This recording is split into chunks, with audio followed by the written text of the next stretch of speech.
Here we are, we've got some really nice light happening, a bit of sun filtering through the foreground, and some really nice clouds in the background.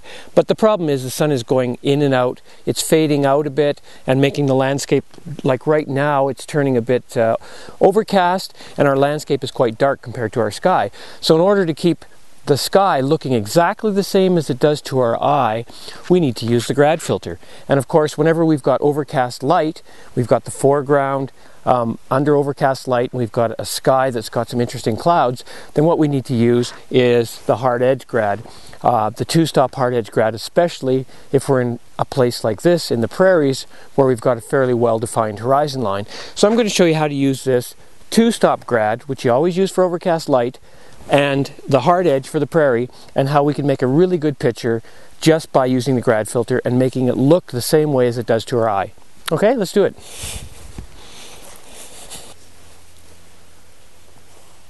Alright, we've got our composition. We've got a fence on the left, power line on the right, road running through the middle. We've got quite a dark, brooding sky in the background, but when we're looking at it right now, it actually doesn't look that dark. It looks fairly bright, and the landscape's a little bit dimmer.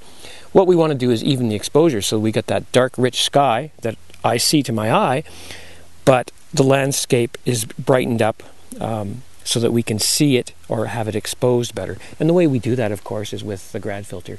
And here I'm using a two-stop hard edge Grad, and you can see that the Grad filter will darken the sky, and the clear part of the Grad will allow the land to come through with a better exposure. And then all we need to do is place the Grad filter in the holder and take a picture. But just as a quick note, notice that the further the filter is away from the lens, the harder the line of the Grad. As I come closer and closer to the lens, the Grad line becomes less distinct. That's a real key that you need to be aware of, because your filter holders have 3 slots. If you put the Grad filter in the closest slot, then you're going to have a softer edge to the Grad filter. Even if it's a hard edge filter, you're going to have a softer edge than if you put it in the furthest slot away. On prairies, I usually put the Grad filter in the furthest slot, so I'm putting it in the far slot here, number 3, and bringing it down because I want a fairly distinct Grad line so that I can place it precisely on the sky.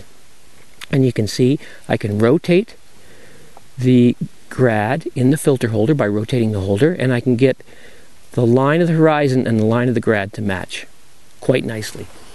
The last thing that you need to know is that you should always place your Grad at the aperture you're shooting the scene at. Here I'm going to shoot the scene at f11 to get depth of field from foreground to background, and so I need to place my Grad filter by viewing through the camera at f11. The way I do that is by pushing the depth of field preview button. When I push the depth of field preview button, the camera stops down to the shooting aperture, at this case f11, and the depth of field changes a bit, so that actually makes the Grad line more distinct. So when I press the button, the depth of field preview button, and I can see the Grad line even more distinctly, I can really place it precisely. I can't show you this on the video, but if you have depth of field preview button, try that. Looking through the viewfinder, let your eye adjust to the viewfinder getting a little darker, and then just move the Grad back and forth, and you can actually see it quite nicely, and then you can place it precisely. If you have a camera with live view that allows depth of field preview to engage while you're viewing in live view, you can actually do this much easier because the LCD will adjust brightness even when you stop down to f11 or f16, and you'll really be able to see precisely how to place the Grad so that you don't have the Grad going too far into the land or staying up into the sky. So once you've got it placed precisely, then it's just a matter of making images. So get out there and make some great images, and remember, for overcast days, two-stop Grad filter is the one you want to use. Happy shooting.